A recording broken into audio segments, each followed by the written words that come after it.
Okay, I need to tell you about something I did that I still think about. I was in a group chat with friends from my English language exchange program, some from the Philippines, some from the US, one from Australia. Someone posted a meme, the dog sitting at a desk, everything on fire around him, looking completely calm. Caption, me at midnight remembering I have a report due tomorrow. And the chat went wild.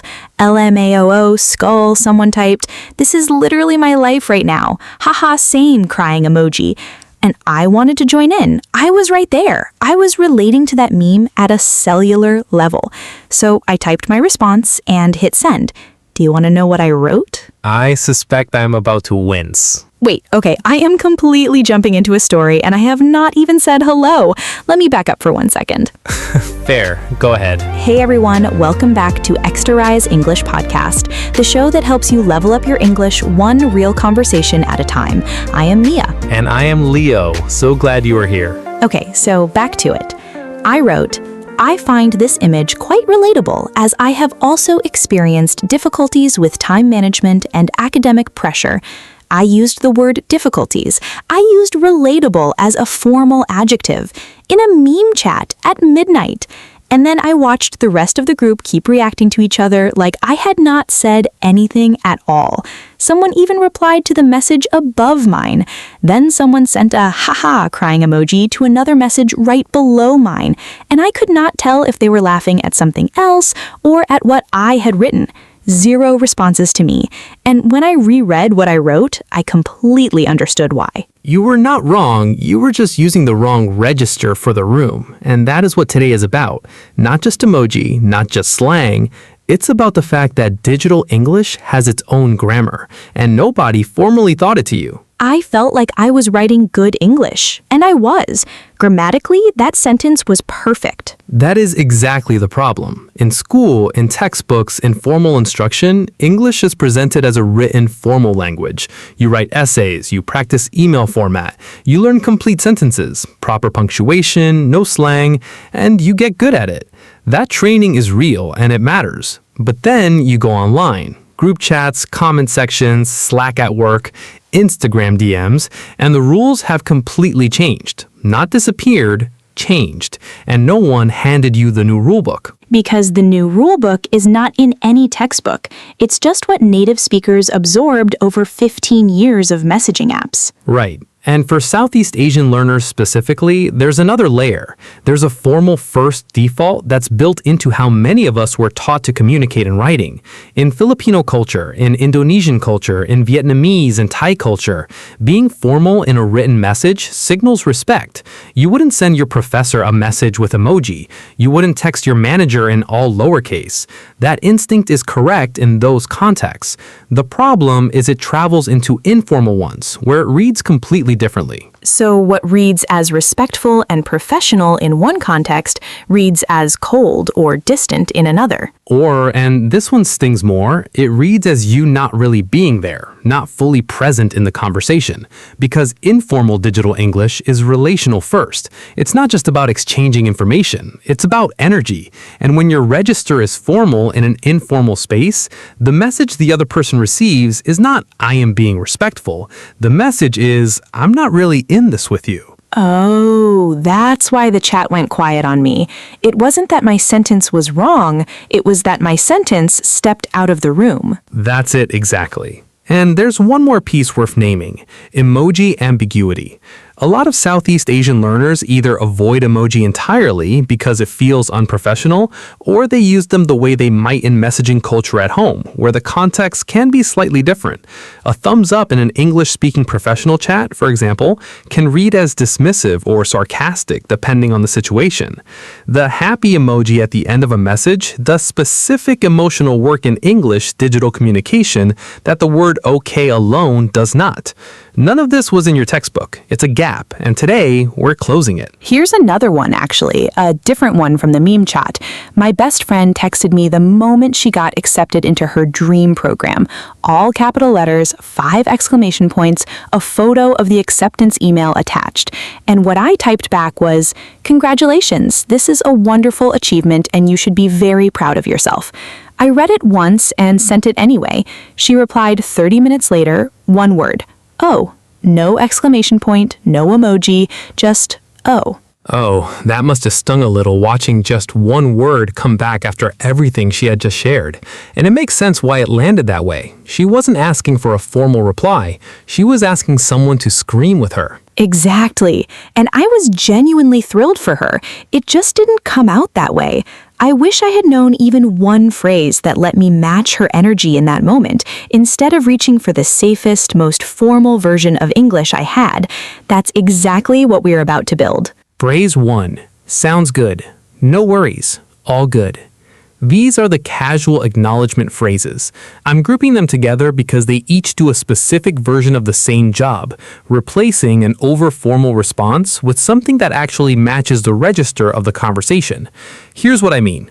Someone sends you a Slack message, "Hey, can we push the meeting to 3?" And your instinct, trained in formal English, is to write back, "Thank you for letting me know. I will note the change in my calendar." That's not wrong, but it's the response you give to your doctor's receptionist. It's transactional. It creates distance.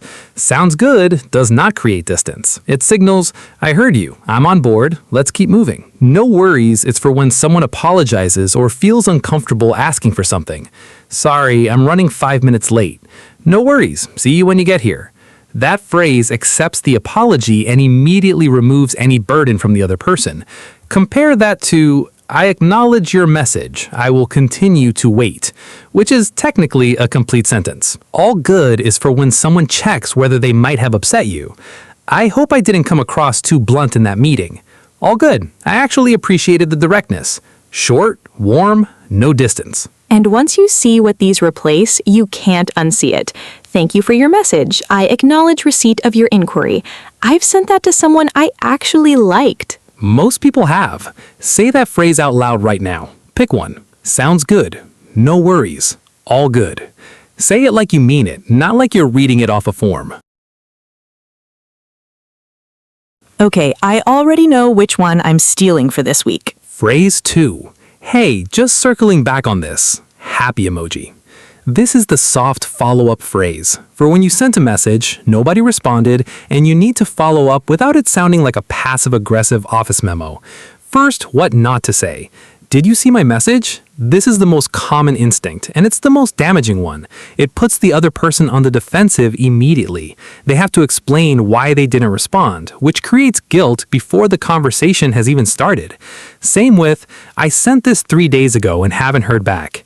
Accurate as a fact, damaging as an opening. Hey, just circling back on this works because it's doing 3 things at once. Hey at the front signals this is a message between people who know each other, not a formal notice. Just circling back is the professional way to say following up, and the word just softens it further. It says, I'm not making this a big deal.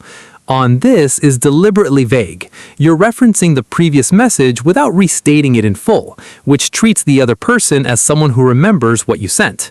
And the happy emoji, this is not decoration. In English digital communication, that emoji at the end of a follow-up does specific emotional work that signals I am not upset, I'm not pressuring you, I'm still warm.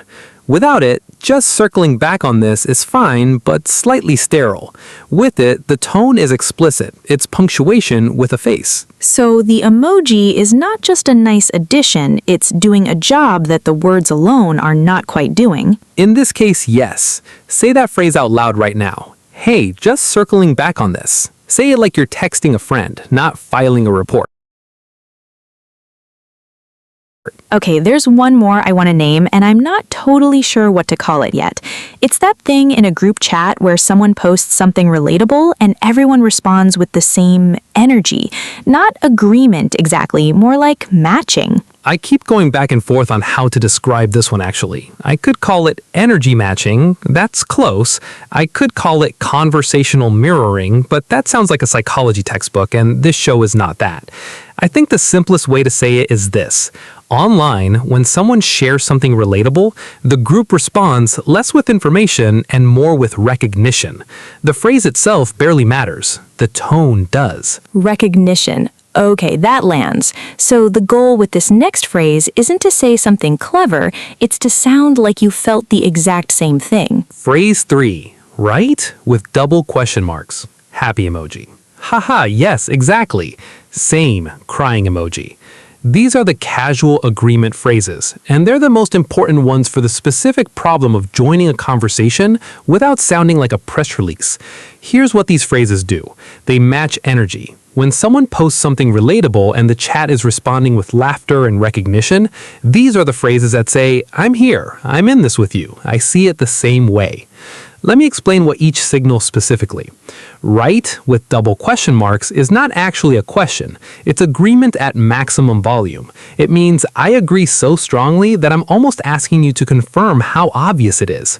Say right once, and it's just a question. Say right, double question marks, it's a reaction.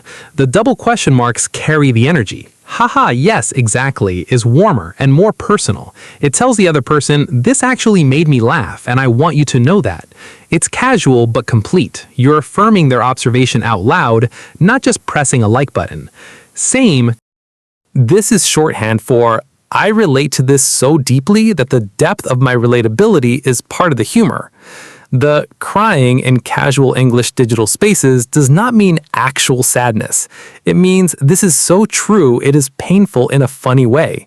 Same crying says, I have lived this exact experience in 2 words. What these replace? I agree with your observation. I can relate to this. I find this quite humorous as well. And yes, Do not bring that back. it is important. I know it is. And here's the thing. If I had typed same crying in that meme chat or right, I would have been in the conversation. Instead, I explained myself right out of it. Say that phrase out loud right now. Right? Or haha, yes, exactly. Or same crying. Whichever one fits the last group chat you were in. Exactly. Match the energy first. The grammar can wait. 3 phrases. And if you've been in a group chat, a comment section, or a Slack channel and felt that gap between what you wanted to say and what you actually typed, subscribe to Extra Rise right now. This is exactly the kind of thing we bring you every week. Not for us, but for you the next time you're in that room. Okay, 3 phrases. Segment 3. 3 scenarios. Leo models the full response. Say it out loud with him. Let's go.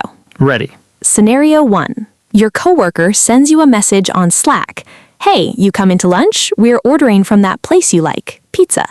Your instinct is to reply formally. Do not. Say the casual reply instead. Yes, I'm in. What time are you heading over? Say it out loud. Yes, I'm in. What time are you heading over?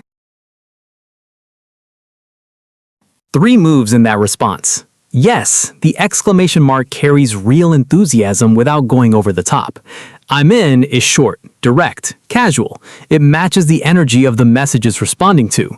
And what time are you heading over treats this like the normal human event it is. You're joining a plan, not confirming your attendance in writing. The whole response tells your coworker, I'm a person, not a scheduling system. And notice what's absent from that response. No, I would be happy to join you for lunch. No, I'll meet you at the designated time.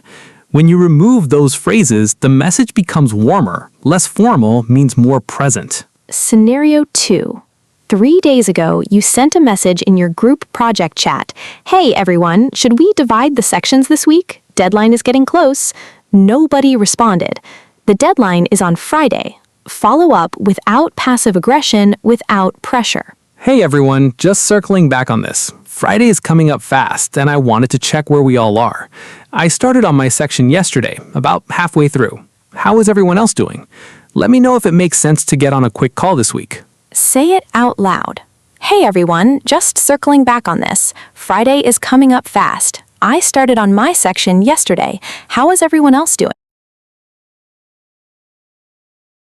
Look at the structure of that message. Just circling back, not, I sent this 3 days ago and nobody responded. You're not opening with a record of their silence. Friday is coming up fast. You're framing around the shared deadline, not around their failure to reply. I started on my section yesterday, about halfway through.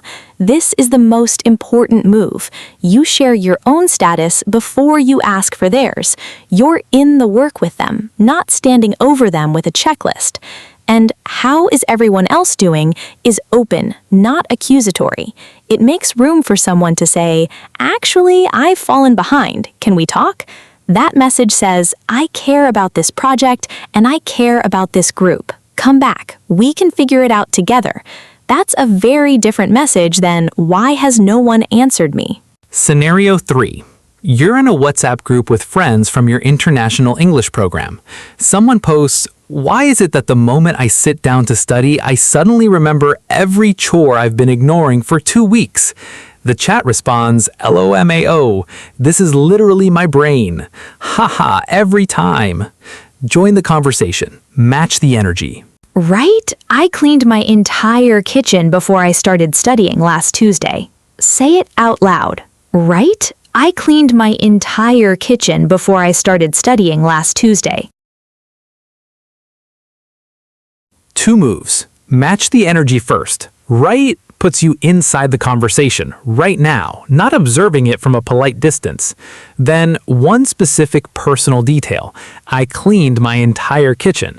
That one sentence opens a door. It's not explaining yourself, it's not summarizing the situation, it's a specific, funny, real detail. And the specific detail is what turns a reaction into a conversation. People can grab onto it, they can reply to it. You're no longer on the outside. And what that response is not, I can also relate to this observation, as I tend to engage in avoidance behaviors when faced with academic tasks, even if every word of it is true. Go back and say all 3 responses out loud. Yes, I'm in. What time are you heading over? Hey everyone, just circling back on this. Friday is coming up fast. How is everyone else doing? Right? I cleaned my entire kitchen before I started studying last Tuesday. 3 phrases, 3 real chats. You just did every one of them. Here's your one thing from today. Digital English has its own rules, and the most important one is this. When the room is casual, your job is to match the energy, not to demonstrate your grammar. Sounds good. Hey, just circling back on this, right? 3 phrases, 3 registers. Use at least one of them this week. And your assignment for this week is send one reply you would normally have over-formalized and say the casual version instead. Sounds good instead of thank you for your message. No worries instead of I acknowledge receipt. Just one. Then come to the comments and tell us what you sent and what you replaced it with.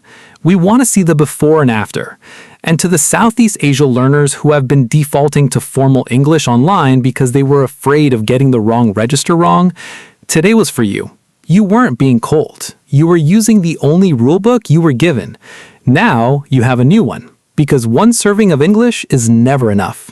And if you know someone who's been typing full formal sentences in a group chat where everyone else is in lowercase, share this episode with them. Not for us, for them.